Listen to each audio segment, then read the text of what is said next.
આ મારું ATM card છે, આને હું સાથે રાખું કે પરમનન્ટ ઘરે મૂકી દઉં? તમે મને કમેન્ટમાં કહેજો. પણ એક મસ્તીની વાત કહું, તમે સાંભળો. આનું કામ શું છે ખબર છે?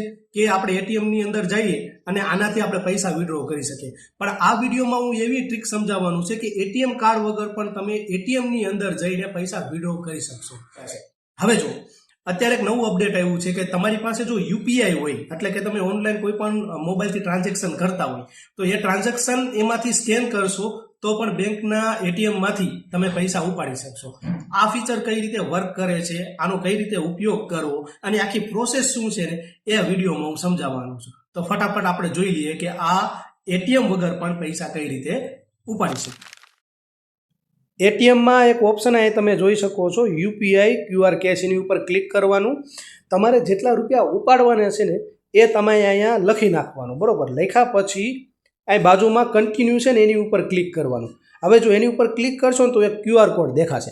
હવે તમારે બીજું શું કરવાનું, બીજું સ્ટેપ, તો કે તમારું જે યુપીઆઈ છે એ ગૂગલ પે હોય કે કોઈ પણ હોય એની અંદર જે આ QR કોડ સ્કેન કરવાનો. સ્કેન કર્યા પછી તમે જે કાંઈ એનો પિન દાખલ કરો છો એ દાખલ કરી દેવાનો, એટલે એમાં ટ્રાન્ઝેક્શન થઈ જશે. બરાબર, હવે ખાસ ધ્યાન રાખજો, તમારે QR કોડ સ્કેન કરવાનો છે અને યુપીઆઈની જે તમારું પિન છે એ નાખી દેવાનો છે. ત્યારબાદ ટ્રાન્ઝેક્શન છે એ કમ્પ્લીટ કરવાનું છે. હવે જો QR કોડ સ્કેન કર્યા પછી જે ટ્રાન્ઝેક્શન થઈ જાય ને પછી આ કન્ટિન્યુ ઉપર ક્લિક કરવાનું છે. હવે કન્ટિન્યુ ઉપર ક્લિક કરશો ને એટલે તમે જે અમાઉન્ટ એડ કરેલી છે ને એ અમાઉન્ટ તમને રોકડ સ્વરૂપે જોવા મળશે. આમાં તમે જોઈ લો કે મેં 500 રૂપિયા એડ કર્યા તો મને 500 રૂપિયા અહીંયા મળી ગયા છે. હવે આ 500 રૂપિયાની સાથે સાથે તમને સ્લીપ પણ અહીંયા જોવા મળશે. તમે જોઈ શકો છો, સ્લીપ પણ અહીંયા તમને મળી જાય છે.